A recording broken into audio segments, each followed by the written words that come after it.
بقى رحتي تقولي له انك معجبة بيه وانت اصلا مش مالية ايدك منه، يا خيبتك يا خيبتك يا خيبتك. رحتي يا اختي قلتي البقين اللي في قلبك وهو عرف نواياكي وفهمتيه انك مهتمه وهو عمل نفسه من بنها وانت برضه راميه نفسك عليه ولسه بتتصلي. لا بقى، ده احنا نجيب ميكروفون من الناس اللي بتبيع ربابيكيا ونقف لك تحت البلكونه ونقول لك يا خيبتك يا خيبتك يا خيبتك. اوعي حسك عينك تقولي الراجل من دول بحبك الا لما هو يقولها، حتى لو قايد لك صوابعه 10 شمع وبيكلمك 80 مكالمه في اليوم. خدي بالك الراجل من دول عنده انسر ماشين بيطلعه وقت اللزوم، وهتلاقيه بيقولك انت اللي بدأتي، انت اللي حبيتيني، انت اللي جريتي ورايا، انت اللي وقعتيني، وانا ما وعدتكيش بحاجه، انا بس كنت صديق مقرب ليك، واديني بحذرك اهو عشان ما تبقاش خيبتك اوفر سايز. ومش معنى يا حبيبتي انك لما قلتي له انا بحبك ولقيتيه اتعامل معاكي كويس ان هو كده كمان بيحبك، بالعكس ده هو بيتعامل معاكي كده عشان هو لئيم وسعيد ومنشكح من اللي بياخده منك.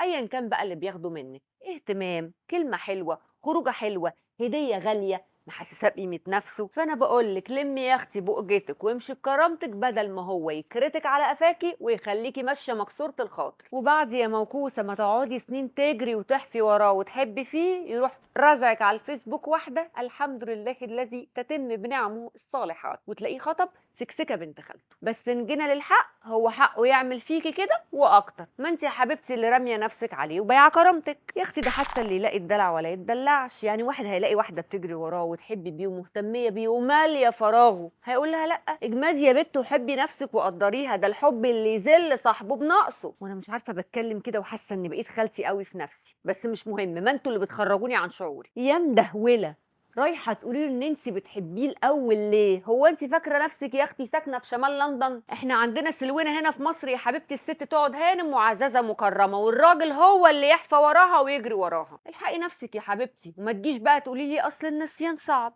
اصل انا اتعلقت بيه ونيني نيني نيني نيني. ما تبقيش قاعده يا حبيبتي مكرسه حياتك ليه. روحي اشتركي في جيم، روحي هاتي لك طقم جديد، روحي اتفرجي على فيلم، روحي خدي لك كورس انجليزي، روحي خروجي مع صحباتك وخدي بريك بقى يا حبيبتي من الهم والذل ده. يمكن لما هو يلاقيكي عامله لنفسك قيمه وما بتفكريش فيه يحس على دمه. وبعد كل ده لو هو ما حسش بيكي يبقى انت اصلا من الاساس لا جايه على هواء ولا جايه مع سكه. يبقى نعمل ايه بقى يا ختي؟ يبقى يا حبيبتي في اللحظه دي تقولي له سكه السلامه، شفت انا منك ياما، وما تقوليليش بقى اصل هو خرطه الخراط وتمدد معاه. بقيت بقول امثال زي خالتي تاني، يوه ما انا بقول لكم انتوا بتعصبوني. ومن الاخر كده الراجل اللي تلاقيه عايش الدور عليكي ومش معرفك راسك من رجليكي وحابب انك بتجري وراه، اول ما تفوقيه من اوهامه وتصحيه من احلامه هيعرف انك ليكي شخصيه وعندك كرامه وهو اللي هيجري ويتمحك فيكي. وساعتها هتعرفي وتقولي لنفسك، هتقولي يا ريتني سمعت كلام البت بسبوسه ونفضت له وطنشت له من زمان، لان من الاخر ده تمام التجاهل والعند. انما الحاجه السهله اللي بتجيله على طبق من دهب دي لا بيحبها ولا بيطيقها وبيسترخصها. عزيزي نفسك وحبيها يمكن هو كمان يحبها. وانتوا بقى رايكم ايه؟ الست تقول للراجل بحبك الاول ولا دي حاجه غلط وهتبوظ الدنيا؟ وانا بسنت النبراوي، تابعيني في خيبتك عشان نشوف خيبتي وخيبتك.